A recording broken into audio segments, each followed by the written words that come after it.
quelque chose qui a été dit dans une prière. Je crois que c'est la sœur Chantal en priant et ça a attiré mon attention. Elle a parlé du fait que on remplisse notre cœur des choses qui ne sont pas de Dieu. Et en fait, ce qui ressortait, c'est que de temps en temps, on est avec Dieu. Notre cœur est rempli de la volonté de servir Dieu. Et à d'autres moments, on est loin de lui. Ça, en fait, c'est un problème de fondement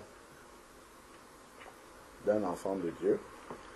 Et c'est important, en fait, de discerner d'où vient le problème, parce qu'il ne devrait pas en être ainsi. On ne doit pas trouver quelqu'un bouillant aujourd'hui, et quand tu le retrouves dans 15 ans, il est en train de faire autre chose, loin de la volonté de Dieu. Ça va toujours révéler un problème de fondement, parce que certaines personnes peuvent s'approcher de Jésus-Christ en espérant obtenir certaines choses. Donc, ils vont s'approcher par intérêt, et ça, en fait, Dieu est miséricordieux, il est bon. Il peut commencer, en fait, à nous donner ces choses-là. Et dans la marche, parce que le chemin avec le Seigneur, ce n'est pas un long fleuve tranquille. Et il n'y a pas un enfant de Dieu qui n'est pas testé, qui n'est pas soumis à des épreuves. Donc, le Seigneur a prévu cela pour révéler la foi de chacun. Donc, si dès le début, on s'est engagé avec un cœur partagé, dans la suite de la marche, ça va se voir. On aura une marche en dents de scie, ça ira bien, on va rendre grâce. Quand on voit les bénédictions, la main du Seigneur dans notre vie, quand Dieu fait silence pour nous enseigner des choses, là c'est terminé, on rebascule à autre chose. En fait, c'est parce que dès le départ, le cœur est partagé. Donc, ce que Dieu demande, en fait, dès le début de la conversion, c'est vraiment de s'asseoir. C'est à cela que sert la repentance. C'est faire le bilan de notre ancienne vie, justement parce qu'on va changer de vie. Et on doit prendre le temps de mesurer qu'il va vraiment avoir un très très grand changement, où on va passer, comme le Seigneur dit, des ténèbres à la lumière. Quand on regarde les ténèbres, on regarde la lumière, il n'y a pas de commune mesure entre les deux, c'est vraiment du tout au tout. Donc le Seigneur nous laisse prendre du temps. On voit dans Acte 9 comment, lorsque la lumière du Seigneur est venue éclairer Saul de Tarse, le Seigneur l'a mis dans l'obscurité pendant 3 jours. C'est pas pour rien, il n'est pas passé du coq à l'âne comme ça directement. Il y a ce temps-là où on doit s'asseoir pour calculer le prix. Le Seigneur le dit d'ailleurs, je crois que c'est dans Matthieu 7 si je ne me trompe pas, que celui qui veut construire une maison, il faut qu'il s'asseye et qu'il calcule le prix pour savoir s'il aura de quoi achever la construction. Sinon, s'il commence et qu'il n'achève pas la construction, sa ruine sera grande. Et il dit en fait que celui qui bâtit sa maison et qui a un fondement de sable, la pluie va venir. Dans tous les cas, la pluie va toujours venir. Donc si quelqu'un est un enfant de Dieu engagé avec le Seigneur et qu'il ne pense pas que la pluie va venir tester sa maison, en fait il se trompe. Il se trompe parce que le Seigneur Jésus-Christ lui-même est passé par là. Dès qu'il est sorti des eaux du baptême, tout de suite il est allé dans le désert, nous dit la parole de Dieu, conduit par l'Esprit de Dieu pour être tenté par le malin. Donc notre foi sera toujours éprouvée. Donc s'il y a des impuretés dans notre foi, s'il y a des intérêts, par exemple, vis-à-vis du Seigneur, la marche avec le Seigneur va révéler cela. Donc il y a des personnes qu'on peut voir bouillantes maintenant, après quelques années, vous voyez la personne qui a complètement tronqué la Bible et puis qui a fait son marché là-dedans et puis obéir à ce qu'il veut et puis il n'est plus avec le Seigneur. Donc c'est vraiment important déjà. Le premier point, c'est vraiment la décision de base, ce que j'appelle le fondement, la décision de base de couper les ponts avec sa vie passée et d'entrer dans une vie nouvelle. Donc quand on conduit souvent les bien-aimés dans les eaux du baptême, ce sont des questions qu'on pose. Mais souvent, en fait, on répond vite. Mais peut-être à ce moment-là, on ne réalise pas ce que ça signifie. Mais ça signifie vraiment, en fait, un engagement dans la durée. Ce n'est pas un engagement ponctuel qui va durer une semaine ou deux et après il y aura le retour de Jésus. Non, il y a un cheminement encore et le Seigneur dit bien à celui qui vaincra. C'est celui qui va achever la course victorieusement qui sera couronné. Et il nous dit également dans Philippiens, en fait, que c'est celui qui court selon les règles. Donc on ne peut pas fixer nos propres règles et avancer comme ça tout en se réclamant être un enfant de Dieu. Donc, en fait, ce que le Seigneur fait, on a déjà lu plusieurs fois dans Ézéchiel chapitre 36, verset 26. Le Seigneur nous dit, en fait, que lorsque nous venons à lui, il fait une aspersion d'eau pure et il change notre cœur. Il enlève le cœur de pierre et il le remplace par le cœur de chair. Donc, ça, d'abord, c'est quelque chose que nous devons prendre par la foi. Donc, comprendre que nous avons reçu un nouveau cœur. Normalement, dans le nouveau cœur que nous avons reçu, si nous avons la foi, il n'y a pas d'amertume dans ce cœur-là, c'est le cœur de Jésus, il n'y a pas de rancune, il n'y a pas toutes les aspirations mondaines, il n'y a pas ça là-dedans. Donc en fait, ça c'est déjà de comprendre que moi je ne connais pas quelqu'un qui vit avec deux cœurs. Ça n'existe pas. Tous les êtres vivants qui ont un cœur, enfin qui respirent, enfin voilà, qui ont un battement, c'est un cœur en général. Je ne sais pas s'il y en a plusieurs. Donc en fait, il faut comprendre que comme on a un seul cœur, et c'est le cœur du Seigneur qu'on a reçu, le battement de ce cœur-là est le battement du cœur du Seigneur, donc pour faire sa volonté. Donc ça déjà, c'est de s'asseoir devant le Seigneur et de réaliser cela et de voir les implications que ça aura de manière concrète dans notre vie. Si ce travail-là est superficiel, notre marche sera superficielle aussi.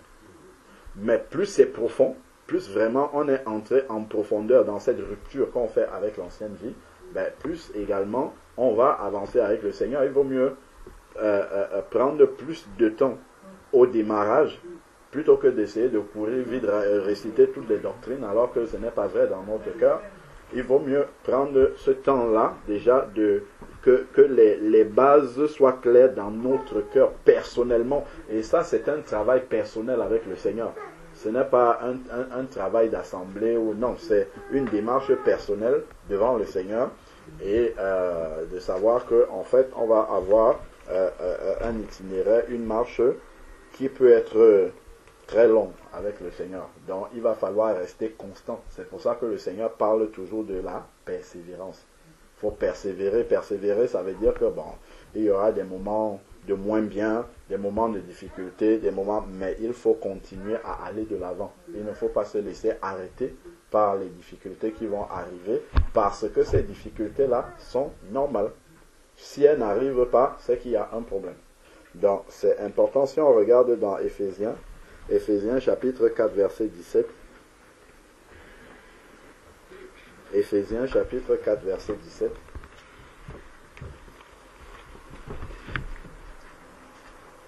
Éphésiens 4, verset 17. Il est dit, voici donc ce que je dis et que j'atteste dans le Seigneur. Vous ne devez plus marcher comme les païens. Donc en fait, c'est nous qui prenons la décision, parce qu'on a compris que notre cœur est changé, de ne plus marcher comme nous marchions avant. Donc de ne plus marcher comme les païens qui marchent selon la vanité de leur intelligence. Donc en fait, la manière dont tu marches, la manière dont tu te comportes, la relation que tu as avec Dieu révèle simplement ce que tu as rempli dans ton cœur. En fait, c'est ça. Donc, les païens ici, tels que la Bible nous dit, marchent selon la vanité de leur intelligence. Dans l'intelligence, en fait, c'est ce qu'on met dans le cœur. Donc, en fait, dans leur cœur, il y a de la vanité, des choses vaines. Donc, ils courent pour essayer d'amasser et puis de remplir leur vie des choses qui ne servent à rien, des choses vaines. Et c'est parce que justement, leur intelligence là ou leur cœur est rempli des choses vaines que dans leur manière de marcher, on voit vraiment qu'ils marchent de cette façon-là. Donc ça révèle ce qu'il y a dans leur cœur. C'est pour ça qu'ils marchent comme cela.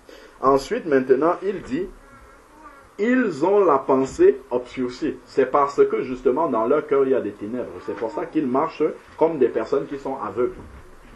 Mais un enfant de Dieu n'est pas censé avoir des ténèbres dans son cœur.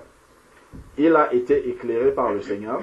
Le Seigneur lui a donné un nouveau cœur qui normalement ne peut pas contenir tout ce que nous avons cité là, l'amertume, le manque de pardon, ainsi de suite. À moins que toi-même tu ailles prendre ça pour mettre dans le cœur. C'est la seule manière dont ça peut arriver dans ton cœur. Cela va commencer par une pensée qui est mauvaise, dont on discerne qu'elle est mauvaise, au lieu de la chasser au nom de Jésus et de mettre en place les actions qui vont bien pour que cette pensée-là ne soit pas nourrie, ben on va la laisser, on va l'entretenir et après ça va remplir le cœur et puis on va juste voir les dégâts qui sont en train d'arriver. Alors que si on avait pris la peine de prier déjà pour ça, d'éloigner ces choses et puis de mettre en place les actions qu'il faut pour que ça ne grandisse pas à l'intérieur de nous, on le ferait. Je prends par exemple le cas si tu as une mauvaise pensée vis-à-vis d'un frère, d'une sœur. La meilleure chose que tu as à faire, c'est de prier et d'aller le voir rapidement. Parce que si tu laisses traîner, en fait, il y a des choses qui vont monter, des non-dits, plein de choses. En fait, le diable va en profiter pour construire. Alors que si tu avais tué l'œuf dès le début, en fait, il ne grandirait pas. Donc, c'est important, en fait, de le comprendre. Donc, leur pensée est obscurcie, c'est rempli de ténèbres. Leur cœur est rempli des choses, comme tu disais, qui ne sont pas de Dieu. C'est pour ça qu'ils marchent de cette manière-là. Ils sont étrangers à la vie de Dieu. Si un enfant de Dieu est étranger à la vie de son père, c'est que là, il y a un grand problème. Donc, si un enfant de Dieu n'est pas étranger à la vie de son père, son cœur ne devrait pas être rempli d'autres choses. Son cœur devrait être rempli des choses du Père. Éphésiens 2 nous dit que le Seigneur a préparé d'avance des œuvres bonnes afin que nous les pratiquions. C'est ça qui doit être dans son cœur. Seigneur, qu'est-ce que tu as prévu pour aujourd'hui? Quelles sont les œuvres bonnes de cette journée-ci que je dois pratiquer? Voilà le sujet de prière d'un enfant de Dieu. Plutôt que d'être en train de réfléchir à la manière dont, je ne sais pas moi, je vais me venger de quelque chose, enfin bref. Donc, c'est vraiment à ce niveau-là, comment dire, à l'intérieur du cœur qu'il faut censurer ces choses-là pour qu'elles ne grandissent pas. Donc, ensuite, maintenant, étranger à la vie de Dieu, à cause de l'ignorance. Ils sont étrangers à la vie de Dieu parce qu'ils ne connaissent pas Dieu. Ils sont ignorants. Voilà pourquoi le Seigneur va dire dans Osée 4:6 là, mon peuple périt faute de connaissance. Mon peuple périt par ignorance. Parce que si le peuple est ignorant, ben il va commencer à marcher avec la pensée obscurcie. Il va commencer à marcher avec une pensée ténébreuse, au lieu de marcher avec une pensée éclairée par la lumière du Seigneur. Donc, nous devons travailler pour ne pas être ignorants. Et comment est-ce qu'on sort de l'ignorance? Ben, c'est d'aller regarder celui qui a la sagesse. On va parler de ça juste après. Donc, à cause de l'ignorance qui est en eux, dans leur cœur, ce même cœur-là est ignorant.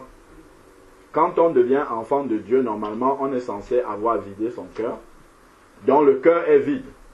Bon, les hommes disent que la nature a horreur du vide. Donc, si on ne le remplit pas rapidement, Satan va revenir très vite pour le remplir à notre place. Donc, nous avons intérêt à le remplir rapidement par les choses de Dieu. Donc, c'est important de comprendre qu'il faut entrer dans ce processus de remplissage. Remplir, combler par ce qui vient de Dieu.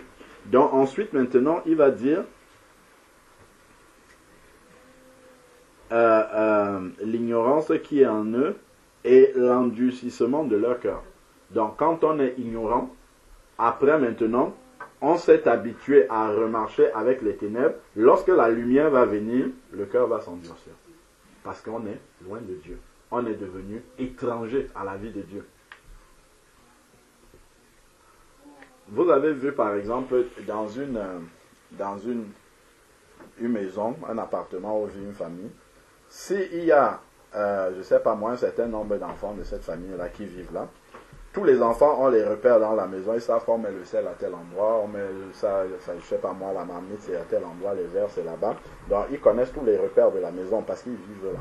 Mais s'il y a un des enfants qui part de la maison, qui va vivre chez un tonton, chez une tata pendant des années, quand il va rentrer dans la maison, en fait, il a perdu les repères. Parce qu'il vit loin de la maison familiale. Mais il en est de même pour un enfant de Dieu. S'il vit loin de son père, ben, il sera étranger, en fait, aux choses de Dieu. Quand Dieu va lui dire, il faut que tu fasses ça, ah bon? Alors que c'est normal, c'est naturel. C'est logique que tu fasses ça en tant qu'enfant de Dieu. Mais si tu n'as pas pris ce temps pour cultiver cette relation personnelle-là avec Dieu, pour entendre, pour apprendre à comprendre le langage de ton Père, et ainsi de suite, ben, il sera un étranger pour toi. Et toi aussi, tu seras un étranger pour lui. Donc, ensuite, maintenant, ils ont perdu tout sens moral. Voilà, on voit comment ils s'éloignent.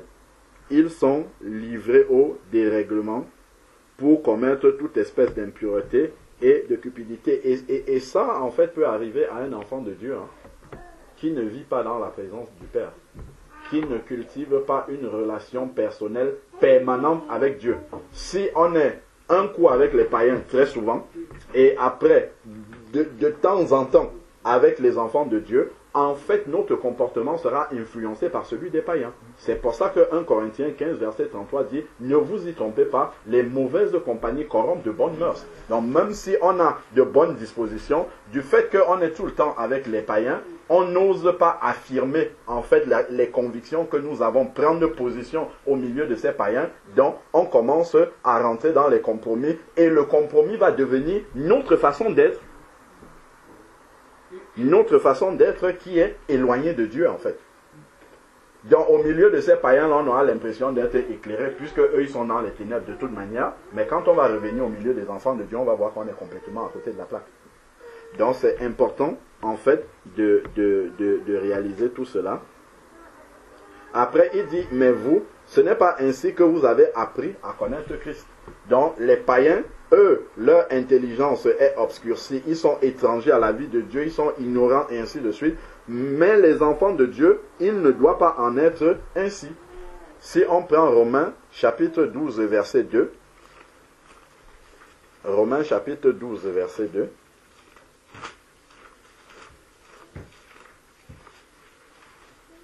Romains 12, verset 2.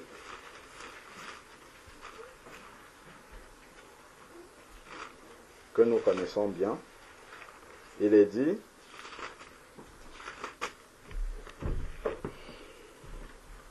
ne vous conformez pas au monde présent. Donc, ne cherchons pas à imiter ce que le siècle présent fait, nous présente, mais soyez transformés par le renouvellement de l'intelligence. Donc, ce qui va nous transformer, ce qui va nous changer, c'est parce que notre intelligence est renouvelée. C'est parce que notre cœur est rempli de la vérité de Dieu, en fait. C'est ça qui va nous transformer. Parce que connaissant cette vérité, connaissant cette lumière, on va chercher à la vivre. Donc, c'est important, soyez transformés par le renouvellement de l'intelligence. Donc, si mon intelligence n'est pas renouvelée, ben, je vais continuer à marcher selon la vanité de mes pensées, telles qu'elles étaient lorsque j'étais encore païen. Ou je vais être comme un schizophrène spirituel. De temps en temps, je marche dans la volonté de Dieu. De temps en temps, je marche dans une autre volonté qui est celle du diable. Parce que dans mon cœur, il y a un mélange. Il n'y a pas une séparation nette. Alors que le Seigneur nous dit dans 2 Corinthiens 6, verset 14 et suivant, il dit qu'il n'y a pas de communion entre les ténèbres et la lumière. On ne peut pas être mi-ténèbres, mi-lumière, non. On doit être ou lumière ou ténèbres totalement, ou froid ou bouillant. Donc, c'est important de réaliser cela. Donc, le fait que notre cœur ou notre intelligence soit renouvelée, cela va amener une transformation dans notre vie, selon justement ce qui est dans notre cœur. Notre transformation est fonction de ce qu'il y a dans notre cœur. Si mon cœur est toujours rempli de ce qui était avant, je vais marcher comme avant. Je vais toujours produire les fruits de ma vie passée parce que la semence de ma vie passée est toujours dans mon cœur. Donc, ensuite, maintenant, il dit, afin que vous discerniez quelle est la volonté de Dieu. Donc, pour savoir quelle est la volonté de Dieu, ça dépend de ce que tu as dans le cœur. Si ton cœur est rempli des choses de Dieu, tu vas discerner quelle est la volonté de Dieu. Si ton cœur est rempli de ténèbres, tu ne sauras pas quelle est la volonté de Dieu et tu ne vas pas la faire, justement, puisque tu ne la connais pas. Donc, pour connaître la volonté de Dieu, il faut remplir notre cœur, justement, des choses de Dieu. C'est important de le comprendre et c'est dans la communion personnelle avec Dieu qu'on remplit notre cœur des choses de Dieu. Dans cette communion personnelle-là, nous méditons par exemple, nous louons le Seigneur à titre personnel, tout ça, avec l'intention, lorsque le Seigneur nous révèle quelque chose, de le mettre en pratique. Si on veut juste dire, Seigneur, révèle-nous telle chose et que ça restera une connaissance intellectuelle, ça ne nous changera pas du tout. Donc, pour discerner la volonté de Dieu et y marcher, ça dépend de ce qu'il y a dans le cœur. Et la Bible nous dit que la volonté de Dieu est bonne, agréable et parfaite.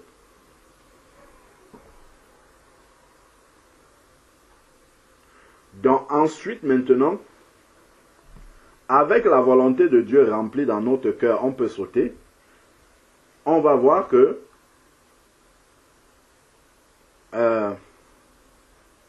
si on prend à partir du verset 8,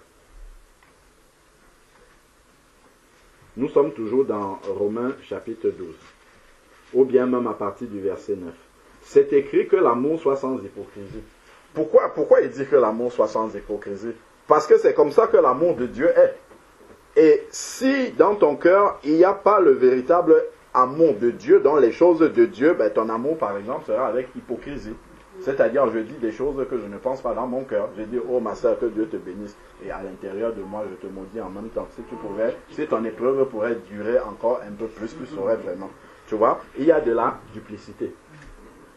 Donc, si notre cœur est rempli des choses de Dieu, immédiatement, si une quelconque forme d'hypocrisie veut venir, l'Esprit de Dieu va censurer ça dans notre cœur. Si nous-mêmes, nous allons discerner qu'il y a de l'hypocrisie et on va commencer à travailler là-dessus, à prier là-dessus, à mettre en place les actions qu'il faut pour tuer ça dans l'œuf.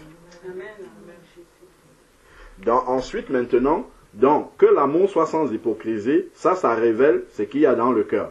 Ensuite, ayez le mal en horreur. Dieu, lui, il n'apprécie pas le mal. Donc, si moi je suis content quand il arrive de mauvaises choses aux personnes, ça veut dire que la racine qui est dans mon cœur n'est pas celle de Dieu. Il y a des ténèbres en moi. Parce que la Bible nous dit que Dieu n'a pas des projets de malheur pour nous, mais il a des projets de bonheur. Donc je dois me réjouir quand je vois un enfant de Dieu qui avance, qui prospère spirituellement avec le Seigneur, plutôt que de me réjouir lorsqu'il tombe. C'est important de comprendre. Lorsque nous voyons les fruits qui sont produits, cela nous révèle justement la semence qu'il y a à l'intérieur. Et ça nous permet de corriger, s'il y a à corriger. Quand nous voyons les mauvais fruits, il faut savoir que la semence aussi, à l'intérieur, est très mauvaise. Donc, il y a des choses à rectifier. Attachez-vous fortement au bien. Ça, c'est la nature de Dieu, en fait. La nature de Dieu est celle-là. Donc, nous aussi, naturellement, c'est ce type de fruits qu'on doit avoir dans notre vie. Tout ce qui est bien, tout ce qui peut aider les autres, tout ce qui est à la disposition des autres, ainsi de suite. Être un soutien, une aide pour les autres. Rechercher comment je peux aider mon frère, ma soeur à avancer, à la relever si elle est tombée, ainsi de suite. Prier, intercéder pour elle. En fait, c'est tout ça qui doit remplir en fait mon cœur. Mais si je suis encore dans une forme d'égoïsme où j'essaye de voir, bon, tout est centré sur moi-même, je tourne autour de moi-même, mes prières tournent autour de moi-même, il y a un problème. Tout ça révèle la semence qui est à l'intérieur. Parce que dès le début, on n'a pas fait le vide qu'il fallait, sortir tout ce qui était mauvais par la repentance afin de rentrer vraiment dans une vie totalement nouvelle avec le Seigneur. Là, il y aura un mélange si on n'a pas fait ce travail-là. Ensuite, maintenant, il va dire, par amour fraternel, ça c'est quelque chose qui doit naître de manière naturelle. Pourquoi? Parce que naturellement, deux personnes qui ont le même esprit aiment être ensemble. On n'a même pas besoin de forcer. Parce que c'est le même esprit qui vous anime. On a l'impression, en fait, quand on est avec ces personnes-là, qu'on les a toujours connues. Il y a quelque chose de naturel, en fait, qui s'établit. Si réellement, on est tous dans le même, animés du même esprit. Si on est vraiment tous animés du même esprit, tu vas quitter d'ici, tu arrives au Japon, tu vois un véritable chrétien, ça sera comme si tu l'as toujours connu. Même s'il y a la barrière de la langue, tu vas voir comment il va s'établir une symbiose avec toi, une entente avec lui. Tu vas te demander, mais comment est-ce possible? C'est parce que c'est le même esprit qui habite à l'intérieur de vous. Vous avez les mêmes aspirations. Mais si effectivement, bon, lui il est centré, je ne sais pas moi, sur la prospérité de son église et que toi tu es centré sur la prospérité de ta propre vie, lorsque vous allez vous rencontrer, ça ne va rien donner. Chacun sera en train de balayer devant sa cour, comme on dit. Donc ensuite maintenant, par amour fraternel, donc ayez de l'affection les uns pour les autres. Ça normalement on ne doit même pas nous enseigner là-dessus. C'est quelque chose qui doit couler de source. Si on a besoin de nous dire d'aimer nos frères, bon, la parole de Dieu le dit, hein, mais normalement, on n'a même pas besoin de nous dire, parce que ça, en fait, personne n'a dit à Dieu de nous aimer. Dieu nous a aimés parce qu'il ne pouvait pas faire autrement que de nous aimer. De la même manière, si nous avons reçu le cœur de Dieu, véritablement, au moment de notre conversion, nous ne pouvons qu'aimer les frères. Nous ne pouvons qu'aimer les sœurs. Nous ne pouvons qu'aimer les âmes perdues. Et vouloir que ces âmes-là parviennent également à la repentance. Donc ensuite, maintenant, par honneur usé de prévénance réciproque. Je vois mon frère, ma soeur qui est en train d'emprunter un autre chemin. Je viens, je lui dis, dans l'amour, mon frère, ma soeur, le chemin que tu es en train de prendre n'est pas bon.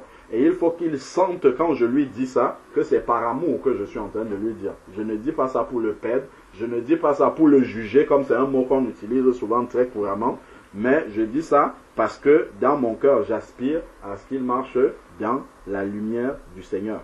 Donc, user de prévénance réciproque. Attention, mon frère, ma soeur, le chemin que tu es en train de prendre là devant, ça ne sera pas bon. Je te préviens, parce que le Seigneur m'ouvre les yeux par rapport à le chemin que tu es en train de prendre. Ah, mon frère, ma soeur, moi aussi, je m'étais retrouvé dans cette situation-là. Le chemin que tu es en train de prendre, j'avais pris exactement le même parce qu'il me semblait naturel, mais je me suis cogné le visage, je me suis cogné la tête. Donc, ne prends pas ce chemin-là, ce n'est pas bon. Donc, voilà, justement, comment les enfants de Dieu doivent avancer dans la communion fraternelle. Ayez de l'empressement et non de la paresse. Donc, en fait, il y a beaucoup d'œuvres que le Seigneur a préparées d'avance pour que nous les pratiquions, dont on n'a pas besoin de nous rabâcher les oreilles avec. Ça doit être quelque chose qui coule de source. En fait, dès qu'on voit quelque chose qui est là devant nous, on discerne naturellement que ça, c'est Dieu il a mis ça là devant moi. En fait, c'est moi qui l'attends pour faire ce qui est devant moi. Parce que quand quelqu'un vient m'exhorter, il dit fais ce qui est là, ça n'a plus le même parfum en fait devant le Seigneur. Parce que le Seigneur, s'il a mis ça devant nous, la volonté du Seigneur, c'est qu'il veut que son enfant lui-même discerne que c'est le Père qui a mis ça là pour lui, sans qu'on ait besoin de lui dire. Et là, ça réjouit le cœur du Père parce que le Père comprend, il réalise que l'enfant commence à discerner justement que c'est vraiment lui qui conduit sa vie. Il commence à voir la main du Père dans sa vie de manière concrète, de manière précise au quotidien. Donc ensuite, ayez de l'empressement et non de la paresse. Donc si je suis un enfant de Dieu et que je m'ennuie, je suis déjà en train de tendre vers la paresse. On ne peut pas être un enfant de Dieu et s'ennuyer. Si on voit seulement juste l'intercession, si vous commencez à faire l'intercession, déjà vous n'avez plus de vie. Parce que tous les sujets de prière pour lesquels le Seigneur nous demande de prier, si vous commencez à les examiner, juste le Nouveau Testament, vous allez voir que ça remplit une vie entière. Regardez Anne, la prophétesse, qui restait jour et nuit au temple pour l'intercession. Elle ne faisait que sa jeûne et prière, que ça, jusqu'à sa vieillesse. Parce que les sujets de prière ne s'arrêtent pas. Pourquoi? Parce que la volonté de Dieu, quand on prie, le Seigneur a dit ça dans la prière qu'il a montré à ses disciples, c'est que ta volonté soit faite sur la terre comme elle est au ciel. Tant que la volonté parfaite de Dieu n'est pas faite sur la terre, il y a encore des sujets de prière. La prière va s'arrêter uniquement si la volonté de Dieu est entièrement faite sur la terre, exactement comme au ciel. On n'est pas prêt d'y arriver. Donc il y a encore du travail. Il y a encore beaucoup de travail dans la prière. Donc ça déjà, si on voit juste cet aspect-là, donc la paresse déjà ne peut pas venir dans la vie d'un enfant de Dieu normalement. S'il se pose les bonnes questions, si son cœur est, tourné et sensible à l'avancement du royaume, il ne peut pas chômer, il ne peut pas se retrouver dans la paresse. Soyez fervents d'esprit, servez le Seigneur, servez le Seigneur. Donc quand je me convertis, l'apôtre Paul, là, quand il s'est converti, Saul de Tarse, première question qu'il pose au Seigneur, que veux-tu que je fasse?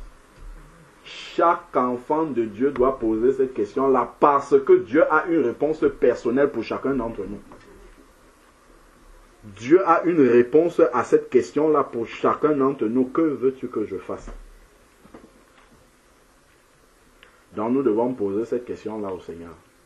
Et pendant que nous posons cette question-là au Seigneur, bien évidemment, il faut se préparer et se mettre dans les dispositions de pouvoir faire ce qu'il va nous montrer. Si je manque de disponibilité et que Dieu me dit, lève-toi d'ici, va, je ne sais pas, retrouver ta famille en Marseille. Si il te le dit et que tu n'as pas dégagé la disponibilité, tu n'iras pas. Tu vas encore dire que veux-tu que je fasse alors qu'il t'a déjà dit.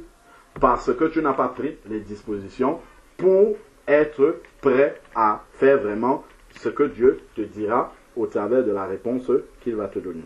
Donc ça, c'est des questions qui doivent émerger du cœur d'un enfant de Dieu, si le cœur de l'enfant de Dieu est rempli vraiment des choses du Seigneur. Ensuite, maintenant, soyez fervents d'esprit, réjouissez-vous en espérance, soyez patients dans la tribulation. Donc celui dont le cœur est rempli des choses de Dieu, dans la tribulation, la patience va se manifester. Ce fruit de l'esprit-là va continuer à grandir. Et donc pour que ça grandisse, pour que ce fruit de l'esprit grandisse, il faut qu'il y ait la tribulation. C'est ce que Jacques dit, de voir comme un sujet, Jacques 1 verset 2, voir comme un sujet de joie complète toutes les diverses épreuves qui nous arrivent parce qu'elles produisent la patience, et ainsi de suite. Donc, c'est ce que nous avons là, patient dans la tribulation. Ça, c'est un fruit qui va se manifester si notre cœur est rempli de Dieu. Par contre, si notre cœur était partagé, qu'est-ce qui va arriver? C'est que lorsque la tribulation va arriver, qu'est-ce que je vais faire? Je vais commencer à murmurer. Parce que je m'étais trompé au sujet de Dieu. Je n'avais pas, en m'engageant avec le Seigneur, je n'ai pas pris la peine de comprendre, de chercher à savoir qui est-ce que j'étais en train d'accepter. Je me suis engagé rapidement comme ça parce que je voyais 2-3 situations de ma vie qui allaient sauter là rapidement, que Dieu allait enlever. Et je me suis dit, ah, ça c'est un Dieu qu'il faut que je serve. Mais après, dès la suite de la marche, le Seigneur va révéler en fait que, bon, la base sur laquelle tu es parti n'était pas une bonne base. Donc les murmures vont commencer vis-à-vis du Seigneur. Persévérer dans la prière. On a parlé de l'intercession plus haut. Voilà maintenant cela qui arrive. Persévérer dans la prière. Subvenez aux besoins des saints. Tout ça, l'Esprit de Dieu nous donne une liste détaillée des œuvres bonnes que le Seigneur a préparées d'avance. Donc si quelqu'un s'ennuie dans le corps de Christ, il ne sait pas quoi faire. Prenez Romains 12, verset, la suite là, du verset 9 là et suivant jusqu'à la fin. Ça nous donne déjà en fait un tableau de ce que Dieu attend, du fruit que son enfant doit produire dans sa vie. Subvenez aux besoins des saints. Donc il faut s'informer pour savoir qui est dans le besoin et voir ce que je peux mettre à sa disposition. Tâchez d'exercer l'hospitalité. Voilà, encore si Dieu m'a donné quelque chose, je dois partager ça avec mon prochain. Donc, bénissez ceux qui vous persécutent, bénissez et ne maudissez pas. Si je vois que j'ai tendance justement à ne pas supporter ceux qui me persécutent et ainsi de suite, c'est un point sur lequel je dois travailler. Donc, je dois prendre du temps dans la prière pour ça, parce que je vois que dans mon cœur, la rancune veut encore rester ainsi. Je ne laisse pas traîner ça comme ça.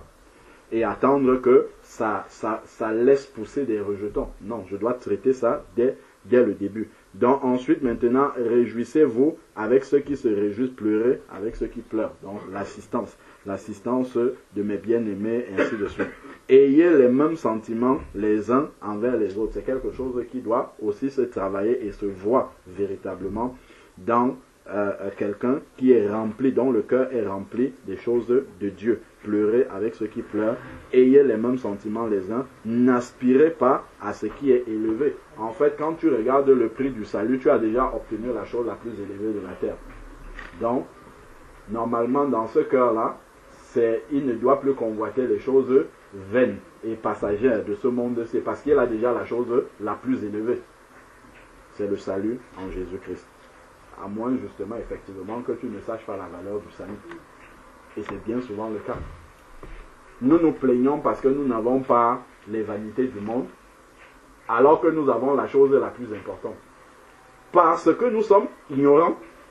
Quand quelqu'un a quelque chose, parfois il ne mesure pas la valeur de ce qu'il a. Mais c'est de demeurer dans la présence de Dieu, comme dans Éphésiens chapitre 1, l'apôtre Paul va prier verset 18 et suivant, que Dieu ouvre l'intelligence des Éphésiens afin qu'ils comprennent la grandeur de l'héritage qu'ils ont reçu en Jésus-Christ.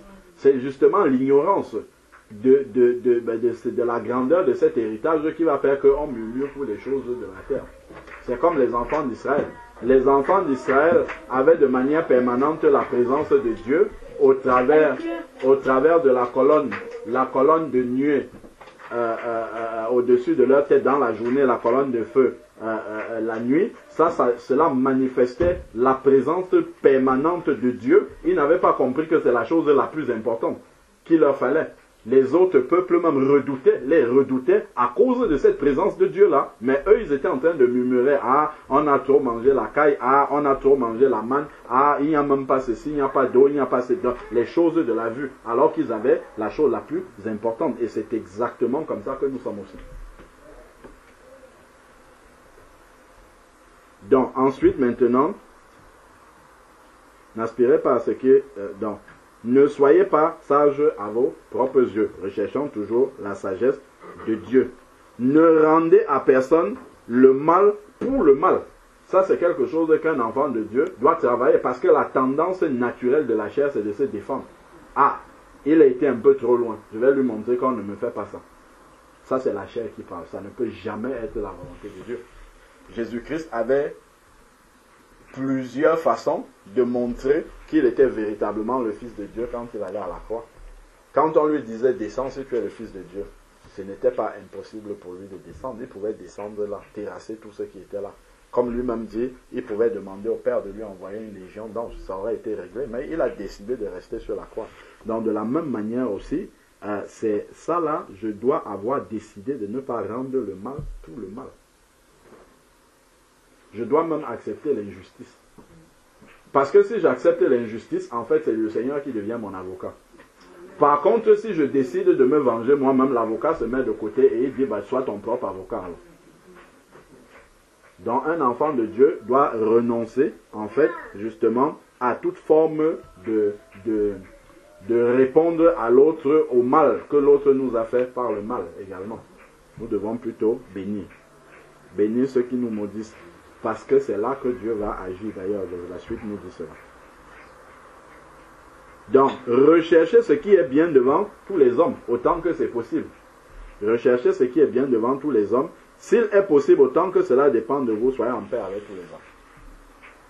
Donc, si nous voyons que quelqu'un n'est pas en paix avec nous, nous devons avoir fait la démarche déjà, ce qui dépend de nous. Après, maintenant, si la personne dit, toi, de toute manière, je t'ai rayé des personnes que je connais, tu dis que Dieu te bénisse. Je ne vais pas forcer non plus.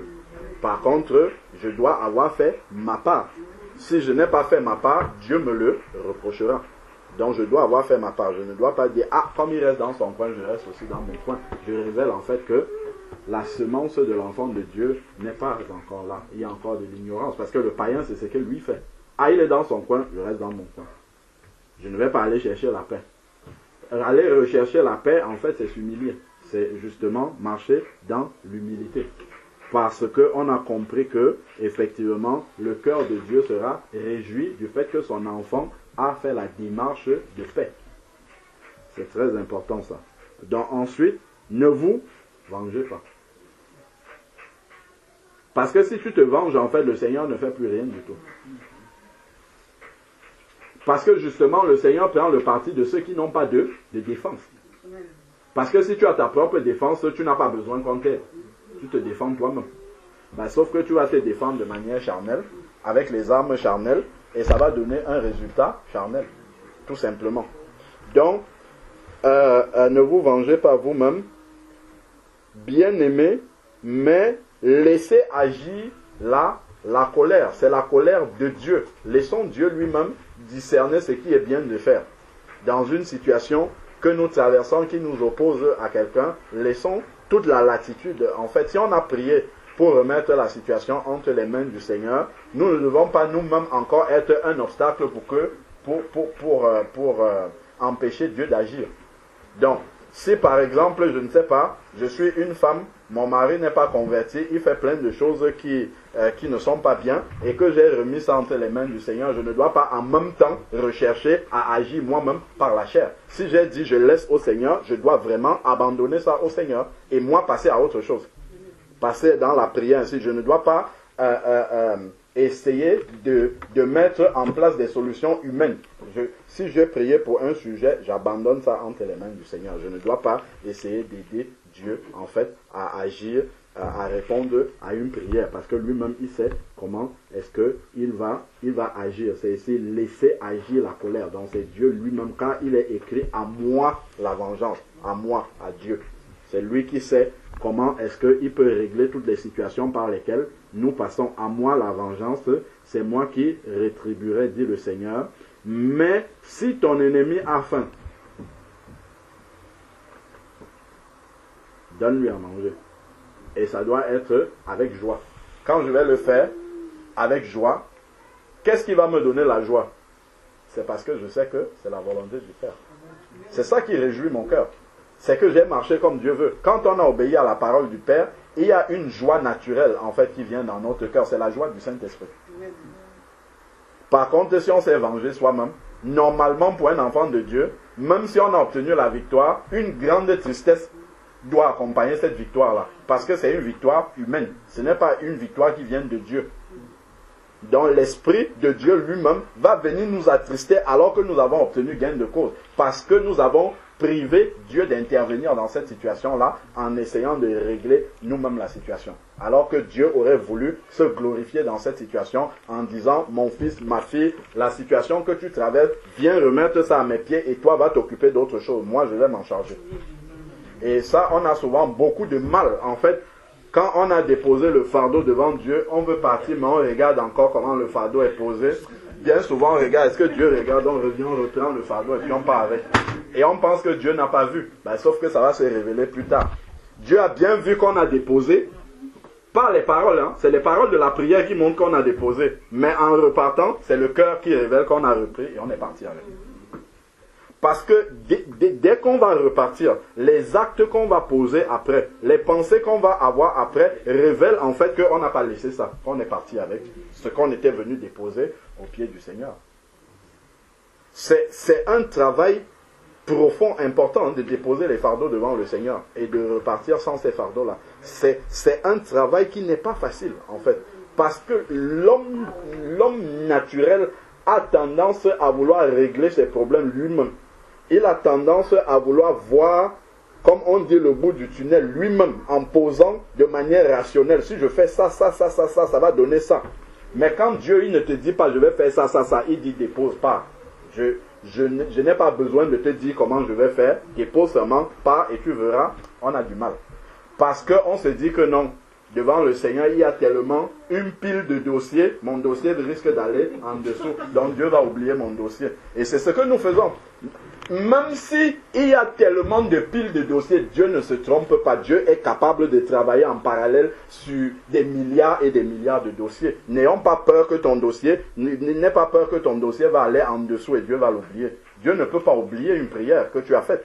Dieu ne peut pas oublier que voilà, ma fille, une telle est venue déposer telle situation. Parfois, bien souvent, nous retrouvons à rappeler des choses qu'on a déposées au pied du Seigneur parce qu'on a l'impression qu'il a oublié, il n'a jamais oublié. C'est juste que le moment n'est pas venu. Lui qui voit au-delà des circonstances, le moment n'est pas encore arrivé pour qu'il réponde. Mais il avait compris. Donc nous, on va se retrouver à redire la même chose. On pense qu'il faut reformuler comme si Dieu avait besoin qu'on lui explique bien. Il n'avait pas bien compris, il était distrait, il parlait avec quelqu'un d'autre quand on était là. Donc on a besoin de bien lui réexpliquer. On formule avec un français bien les mots justes. Et on pense que c'est le fait d'avoir formulé avec les mots justes qui va faire en sorte que Dieu va prendre en charge de la situation. Non, ce n'est pas ça. C'est vraiment la confiance qu'on fait au Seigneur quand on dépose ce dossier-là devant lui. C'est ça qui est le plus important pour lui. S'il voit qu'on a vraiment déposé et qu'on est parti s'occuper d'autre chose, le Seigneur va s'en occuper. Il sait à quel moment est-ce qu'il faut qu'il intervienne. Et c'est comme la sœur disait dans sa prière, un problème de confiance en fait. Et qu'est-ce qui nous conduit souvent à manquer de confiance vis-à-vis de quelqu'un? C'est parce qu'on ne le connaît pas. Si un inconnu entre ici, je crois que les sœurs qui ont les petits-enfants qui ne peuvent pas se défendre auront du mal à laisser cet inconnu-là et sortir. Même si on a prié et dit, Seigneur, on t'a remis les enfants entre les mains, on va se dire quand même que bon, Dieu dit en même temps d'être prudent, comme les scorpions, ainsi de suite. Donc, on ne va pas quand même laisser un inconnu avec les... Parce qu'on ne le connaît pas. Par contre, si c'est frère Georges qui est là, tu vas partir en toute quiétude. Pourquoi? Parce que tu le connais. Donc, ton cœur sera tranquille. Mais malheureusement, nous, avec le Seigneur, comme on ne le connaît pas, on vient, on dépose. Après, on dit Dieu là même. La situation, c'est un peu compliqué quand même. Je ne suis pas sûr que Dieu a mesuré l'urgence. Je ne suis pas sûr qu'il a pris en compte tous les paramètres parce que l'échéance est déjà là. Je ne suis pas sûr que... Donc, il faut que je reste encore là. Je vais encore lancer un jeûne de 8 mois, ainsi de suite. Alors, il avait déjà entendu dès le début. Ce qu'il attend de toi, c'est la foi. C'est la confiance. C'est ça qu'il attend. Donc, même si tu fais plein d'œuvres religieuses et qu'il n'y a pas cette confiance, c'est toujours là-dessus que le Seigneur va revenir. S'il te voit faire toutes ces choses-là, qui ne sont pas mauvaises, mais sans avoir la confiance et la foi, le Seigneur va toujours travailler ça. C'est ce qu'il a fait avec ses disciples. Les disciples manquaient de foi, le Seigneur a multiplié beaucoup, que ce soit la tempête, que ce soit... Il a multiplié beaucoup d'épreuves pour travailler la foi des disciples. Donc, tant que, justement, la foi n'a pas atteint le niveau que le Seigneur veut que nous ayons par rapport au travail qu'il va nous donner, ben, il va continuer à travailler cette foi-là. Et on ne pourra pas le tromper, en fait.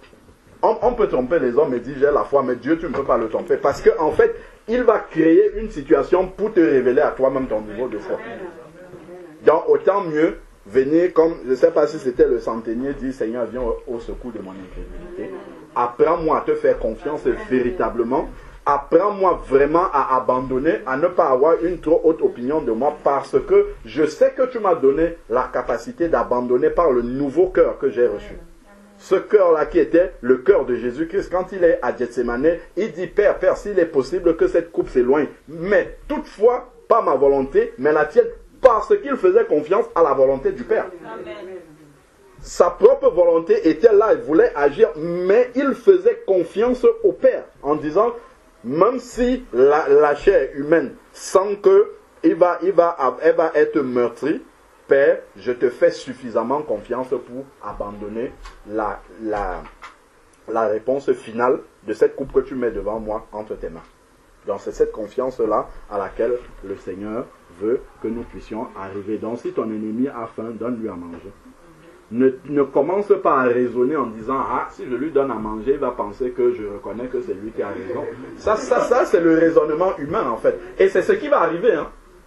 Si tu as des palabres avec quelqu'un, tu parles voir pour lui demander pardon, sachant que tu as raison, il va se dire qu'en fait, tu es en train de reconnaître ton tort. Ne discute même pas avec lui par rapport à ça. Souvent, on veut expliquer ainsi, en fait, je viens seulement, je n'ai pas tort.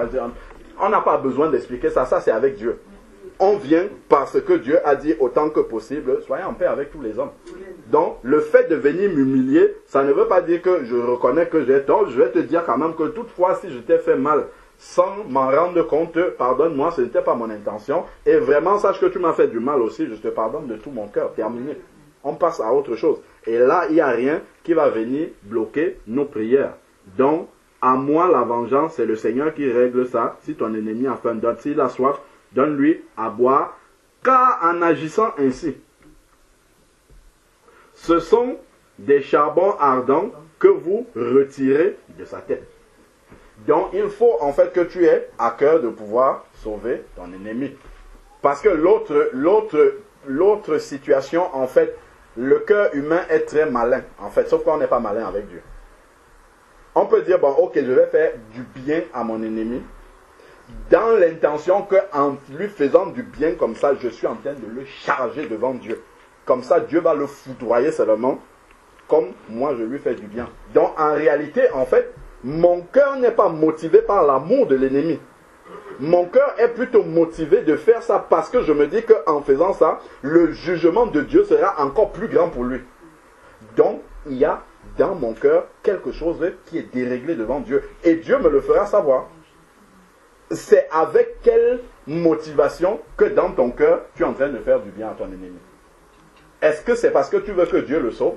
Est-ce que c'est parce que tu veux que Dieu l'amène à la lumière? Sachant que quand on regarde dans Acte 8, les personnes qui étaient en train de lapider Étienne, quand Étienne se met à genoux, il dit qu'il a vu Jésus debout, ainsi de suite. Quand il rend l'âme, il dit, Père, pardonne-leur car ils ne savent pas ce qu'ils sont en train de faire, comme Jésus-Christ. Les habits, les vêtements, nous avons vu devant qui c'était. C'était devant Saul de Tarse. C'est la prière d'Étienne qui agit après pour que le Père vienne ramener Saul de Tarse. Parce que, justement, les atrocités qu'il a fait, il y a un enfant de Dieu qui a prié pour lui. Pour demander au Père de lui pardonner, en fait, ce qu'il a fait. Et la réponse du Père est venue dans la vie de Saul de Tarse, qui était pourtant un des témoins du meurtre d'Étienne, pour le ramener à la lumière. Voilà la puissance, justement, de la prière pour les ennemis. Un ennemi de l'Église, ennemi d'Étienne, qui est devenu celui qui a écrit une bonne partie du Nouveau Testament. Parce qu'il y avait un cœur sincère qui a prié pour lui. Donc, ne minimisons pas quand le Seigneur nous dit de faire du bien à nos ennemis. Ceux qui sont les ennemis là, aujourd'hui, sont peut-être des personnes que Dieu a appelées et qui doivent le servir. Et donc, il ne faudrait pas que, par notre chair, nous soyons un obstacle à l'œuvre de Dieu pour leur vie. Ne soyez pas vaincus par le mal. Donc, si je ne travaille pas à vaincre le mal, c'est le mal qui va me vaincre. C'est comme ça. C'est comme le serpent. Si tu vis dans la maison avec le serpent, si tu ne le tues pas, c'est lui qui va te tuer. Parce que vous ne pouvez pas cohabiter ensemble. C'est ce qui est écrit dans Genèse, entre la postérité de la femme et la postérité du serpent. Donc, tant que le Seigneur n'est pas venu régler ce problème-là, il y aura toujours cette animosité entre le serpent et l'homme. Donc, voilà un peu quelques paroles d'exhortation par rapport à la prière de notre sœur. En résumé, c'est vraiment de cultiver cette relation. Déjà, dès le début, pour résumer fondement, que le cœur ne soit pas partagé quand on accepte le Seigneur, qu'on ait pris le temps vraiment de couper vraiment, sincèrement, profondément les ponts avec notre vie passée et réaliser qu'on entre dans une vie nouvelle. Voilà pourquoi dans Colossiens 1,13, il dit qu'il nous a délivrés de la puissance des ténèbres, mais il ne nous a pas laissé là, il nous a transportés dans le royaume du Fils de son amour, donc il nous a amenés ailleurs. Il se passe autre chose là-bas plutôt que ce qui est sur la terre. Donc, cette décision initiale-là, et ensuite, maintenant, vider notre cœur. Normalement, la repentance initiale est censée avoir vidé notre cœur des mauvaises choses du passé, et Dieu, lui, nous a donné un nouveau cœur. Accepter que nous avons un nouveau cœur dans lequel les choses de Dieu doivent se greffer. Il ne faut pas que je sois tout le temps en train de pleurer devant Dieu. Ah, je suis mauvais, change-moi. Alors qu'à l'intérieur de moi, je ne veux pas changer. Dieu aussi le voit. Donc, il faut que je réalise que j'ai un nouveau cœur, qui est le cœur de Jésus-Christ, capable de manifester l'amour de Jésus-Christ. Et je dois grandir, en fait, dans cette manifestation-là, pour voir cela commencer à se voir dans ma vie quotidienne. Donc, Ça, c'est la deuxième chose. De quoi est-ce que je remplis mon cœur qui a été vidé par la repentance? Si je passe du temps dans la présence de Dieu, ce sont les choses de Dieu qui vont aller là. Si Dieu, c'est juste de temps en temps que je suis avec lui, évidemment, il y aura plus de choses qui viennent de là où j'accorde plus de temps. C'est ça. Hein? Si ma pensée est tout le temps rivée, je ne sais pas moi, sur tel ou tel projet, ben c'est ça qui va être rempli dans mon cœur. Donc, de quoi est-ce que je remplis mon cœur? Je dois faire attention parce que c'est cela qui va développer soit une transformation dans ma vie, soit si mon cœur n'est pas rempli des bonnes choses, ben je vais rester et continuer à manifester un fruit qui n'est pas celui de Dieu, qui n'est pas le fruit digne de la repentance, qui n'est pas le fruit du changement. Donc, vraiment, nous devons examiner notre marche et voir comment est-ce que nous entretenons l'homme intérieur que nous avons reçu. Comme Éphésiens 5 nous dit, entretenez-vous par des psaumes, des cantiques, des hymnes, ainsi de suite. Chantez de tout votre cœur. Tout ça, c'est pour nourrir l'homme intérieur. C'est pour remplir notre cœur, justement, de la volonté de Dieu. Et on a vu dans Romains 12, celui dont le cœur est rempli des choses de Dieu, la manière dont il doit réagir. C'est qu'il doit, il n'est peut-être pas parfait dans tout ce que Romains 12 nous a cité, mais il est dans le travail, il est dans le perfectionnement, il est en chemin pour croître et grandir dans ces choses-là pour qu'elles deviennent manifestes dans sa vie. Amen.